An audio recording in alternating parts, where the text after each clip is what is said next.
Good morning, everybody. This is Pamela coming at you with a video vlog on her Keeping It Real podcast.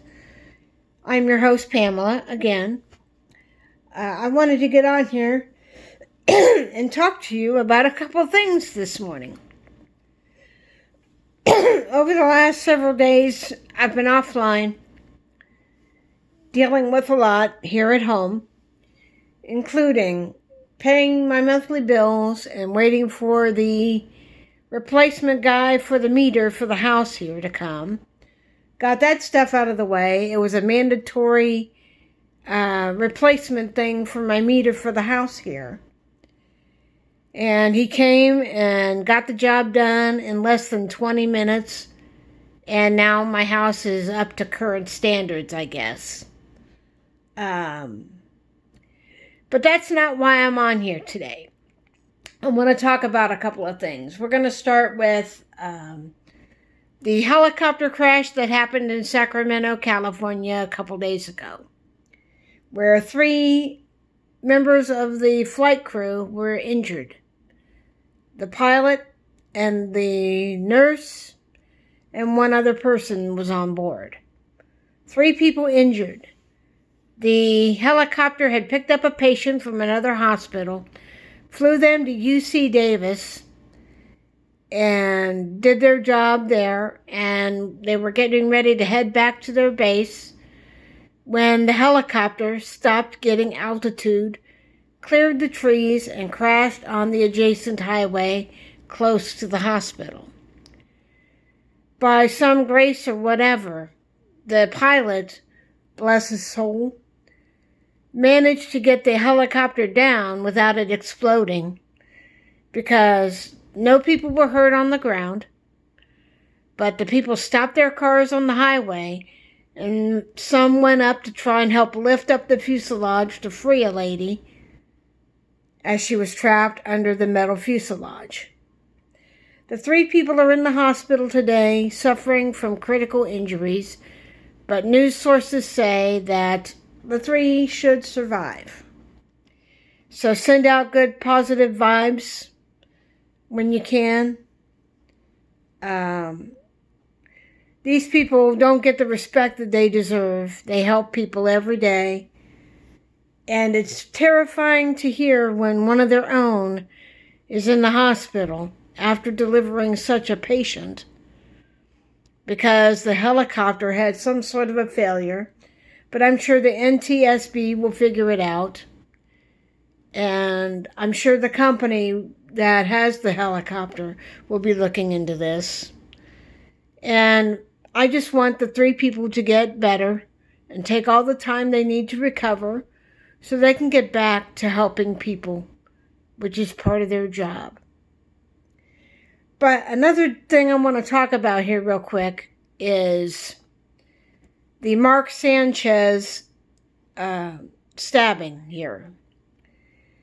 You know, the full story is Sanchez was sent out to cover a sports event, to cover a football game, I think. And he was out one night.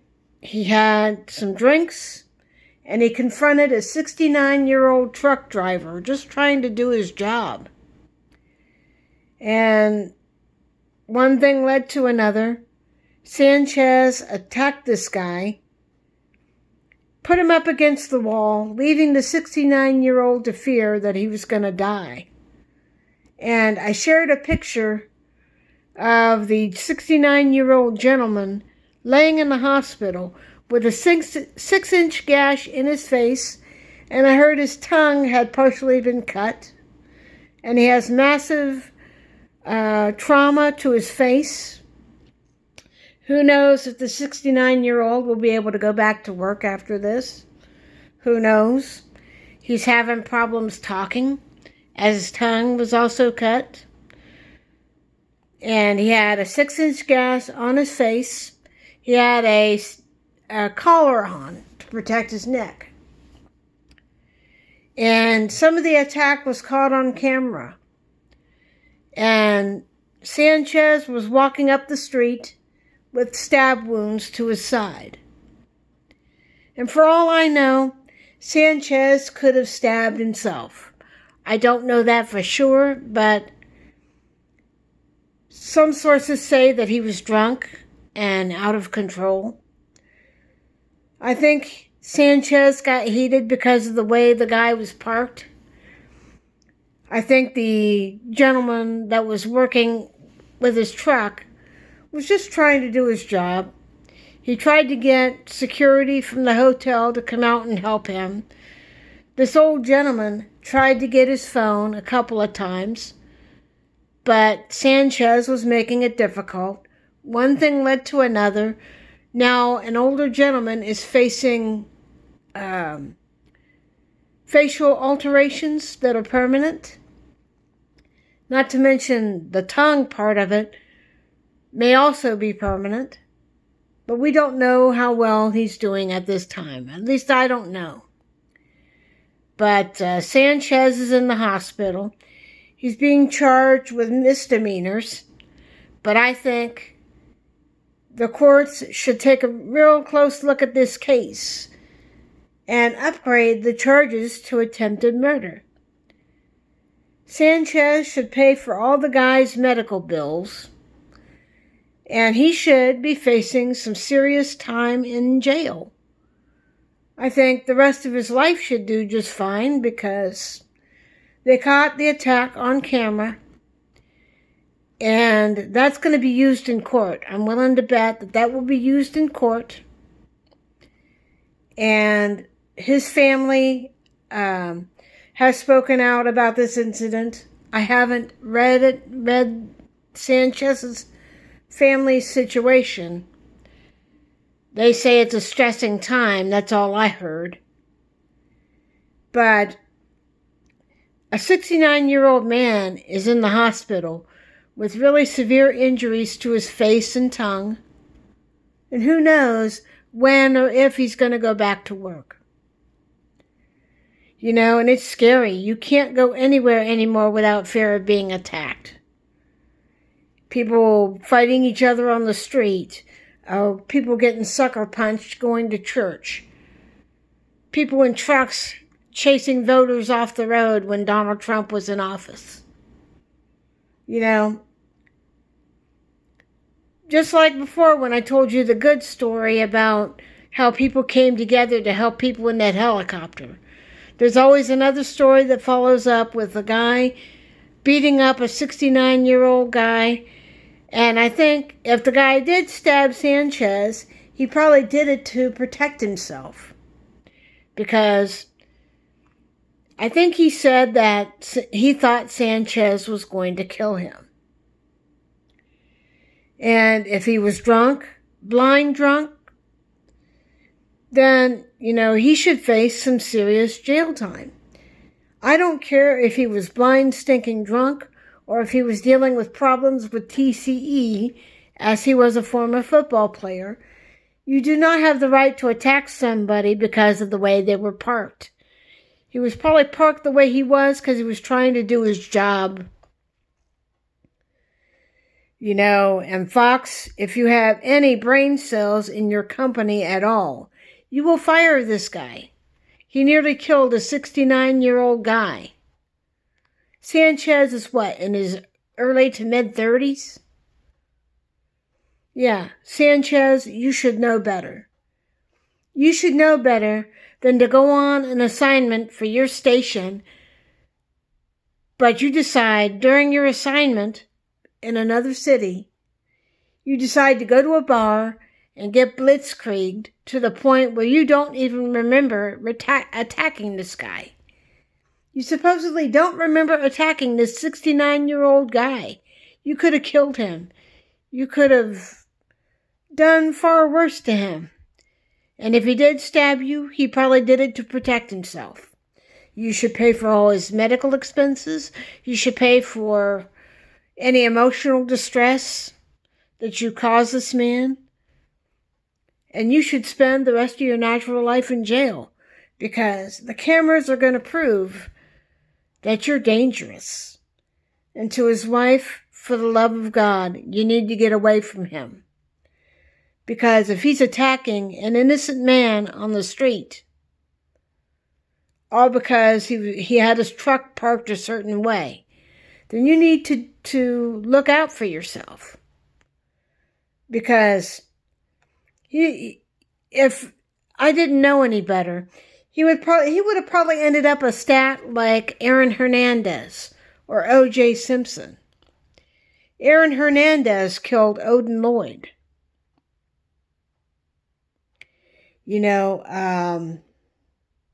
O.J. Simpson murdered his wife, Nicole, and her best friend, Ron Goldman.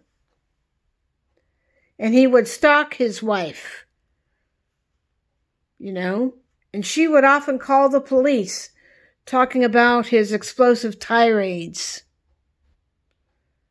But people in abusive relationships want to think that their husband's going to change, but they don't.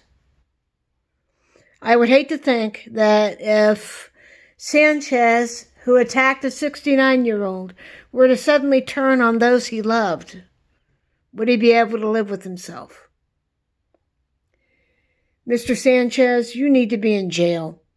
You nearly killed a 69-year-old guy just trying to do his job. He tried to get security to come out and help ease the tension. But one thing led to another, and you viciously attack a guy with a 6-inch gash in his head. And now he's got a partially cut tongue because of you, because of what you did. And you, of all people, you're in your 30s. You should know better. And for those that are wondering, when is he going to go to court? It probably won't be until sometime after November 3rd. Keep an eye on your local news affiliates. But Sanchez, your football career has been incinerated. Your sports commentating career has been incinerated, as far as I'm concerned. All the accolades you made in football will be overshadowed by this very attack that you've done on another person. And there are people out there that want you deported. And maybe you should be deported. That's what Donald Trump wants. I don't want killers in my country. But we can't deport natural-born citizens that are killers. My advice to you, Mr. Sanchez, you're going to do some time in jail. I hope it's for the rest of your natural-born life because you nearly killed a guy. TCE, alcohol, drugs, whatever. It doesn't excuse what you did. You should pay with every day of your life. You need to pay for his medical expenses. Your wife needs to keep a close watch on you. If she notices any problems in her relationship with you, then she needs to get away from you.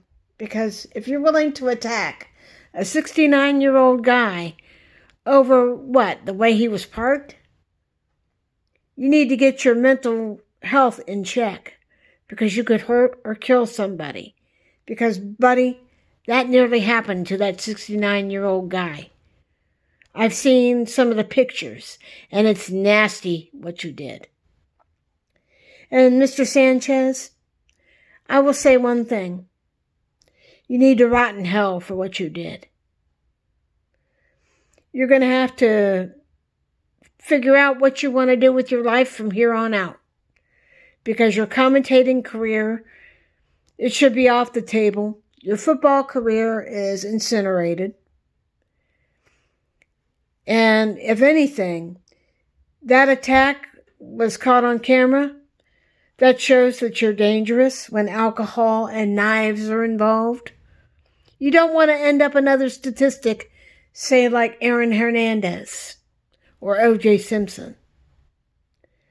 But you claim you don't remember doing what you did.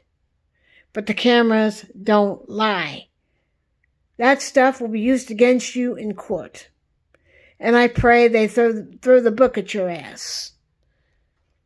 And if not, maybe ICE agents should come to your door and deport you. What you did was so gross. If you're a naturalized American citizen, I'm ashamed to have you as my fellow American.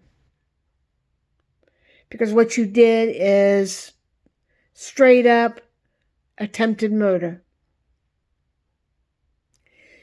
Well, I said my bit on this. Let me know what you think about the Sanchez situation, and let me know what you think about the helicopter crash that happened near Sacramento the other night. Have a good day, everybody, and I hope to get back on here either later today or sometime tomorrow. Take care of each other, and I'll talk at you soon.